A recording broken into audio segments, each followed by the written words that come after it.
Hi, I'm Maude Modise from the Shoprite group, and this is On the Shelf, where we talk about what it takes to get your product retail ready. Today we're speaking to Mabel, who's been part of the process of creating a new product, and she's going to be giving insights about the challenges that she's been through and what she did to get her product retail ready. Hi Mabel. How are you? Well, and you? I'm wonderful, thank you. Good, thank you. Mabel, can you just maybe give us a background about yourself? Okay, well, I am a regular girl. I am a regular Black South African girl. And I used to be in production, broadcast technology. And it just so happened, well, now it just so happens that one of my other passions is my actual life's purpose, which is food.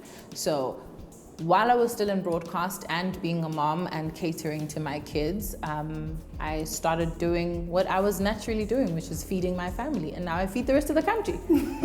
Yeah. So how did the idea of the corn dog come from? My husband and I were being good parents, chaperoning a birthday party. So my daughter had asked if she could have a sleepover for her and 12 of her friends. So including my two sons, that was 15 kids. By 5 o'clock, everybody was pretty full. Yeah. Pretty full. I'd been feeding them the whole day. They'd been eating and drinking the whole day. So there I was sitting in my kitchen thinking, I'm gonna order myself something nice. I'm gonna make myself something nice just for me. So I've been catering well to these people. Now you. So I thought, what have I never had? And all of a sudden a corn dog popped in my head and I thought, let me just order one quickly. Went to all the big food delivery guys and I couldn't find anybody who made any. Googled some big retailers around me, couldn't find any. So I was like, that's odd. So then I just Googled what the basic ingredients were. I made, I think about 10 or 11. So as I was having my corn dog, I screamed, guys, I've made corn dogs. And the kids came rushing in. I swear they lost their minds. I don't know whether it was food on a stick or a new food they'd never seen before, lost their minds. And the very first question that I got while everybody was eating was, Auntie Mabel, where did you buy these? And I was like, I didn't. I made them. I was like, wait, if I make them, will you ask your mommy to buy you some? And they were like, yeah. And honestly, that's how Browns was born. So obviously now you've got this corn dog that you've just made and you want to sell it, you want access to a market, you go to Shoprite. From the corn dog that you made in your kitchen to the corn dog that you sell now, what is the process and how did you get it retail ready in layman's terms? So I'm just gonna start off by saying that there are many brilliant ideas out there. There are many brilliant ideas that will never come to fruition because people died with them. So there is no stupid idea. Don't think your idea is silly or too small or too big. So what the first thing I did was, I went and I spoke to my husband about it. I was like, babe, you know I made corn dogs for these kids and they all just went ballistic, right? And I thought, I couldn't find any when I wanted to buy some. So I said to him, do you think maybe there'd be a retailer who'd be interested? This is just a normal conversation we're having over breakfast. And he goes, I don't know. What is it even a corn dog? So made him some. And it took him a few weeks, but a few weeks later he comes back to me and he does something really important that every entrepreneur needs. He holds me accountable. He's like, you had an idea. What happened? I was like, oh, well, I don't know. I thought, who am I gonna call it checkers? Do I know anybody? He goes, well then pick up the phone, get onto Google. Google checkers head office. Literally, that's what everybody else should do. I literally got onto Google and I Googled checkers contact details. And I called and I got through to reception. So they sent me to the right person and they were like, well, you need to speak to so-and-so. He's the buyer for the department that you're saying you're interested in. And yeah, next thing I knew, I was told, please come in for a meeting and let us understand how we can help you.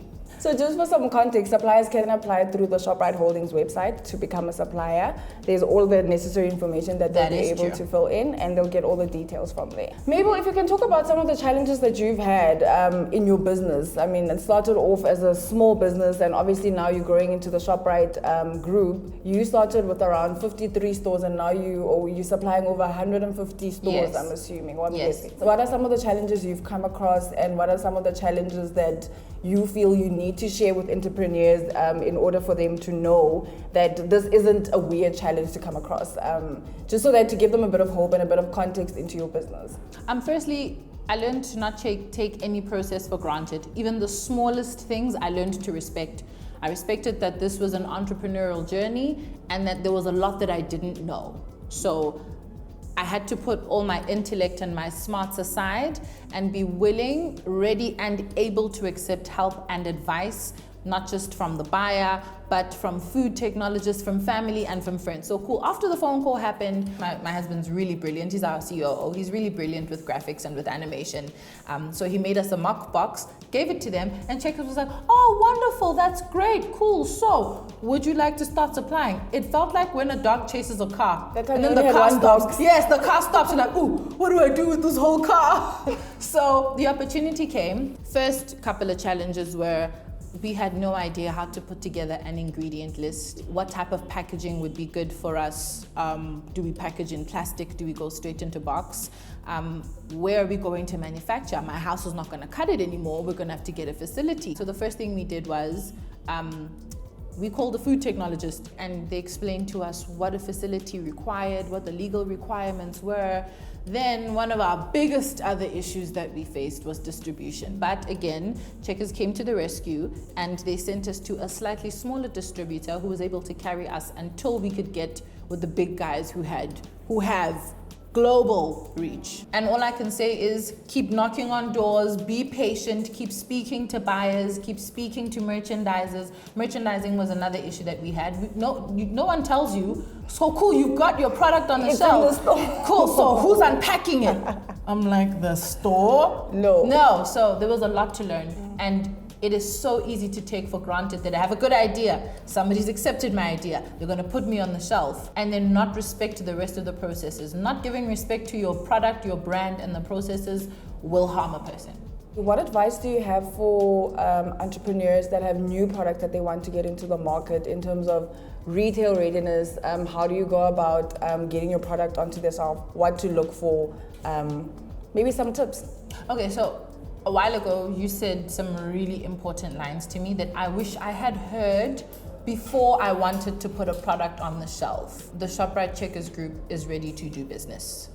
And they're with small suppliers. That is such a critical line. That is such an invitation to share my ideas and my innovations with somebody who is called Africa's biggest retailer. I don't know if people have seen Africa, but it's huge. Yeah. So it can feel really intimidating. The first piece of advice I'm going to have is have somebody who's going to hold you accountable. It would be so easy to think of making corn dogs and then never do it. But because I had somebody on my back who asked me constantly, what are we doing about it?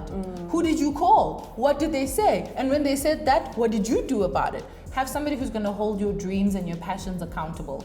Believe 100% in your product. Know that there is space in this world, hey? There is definitely space. And with organizations like this that have made it publicly known that they're willing to do business with people, none of us have an excuse.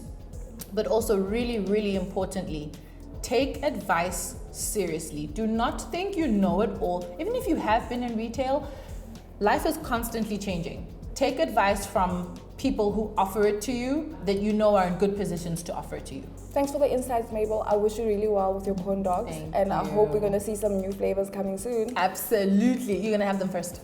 Thank you. Most definitely.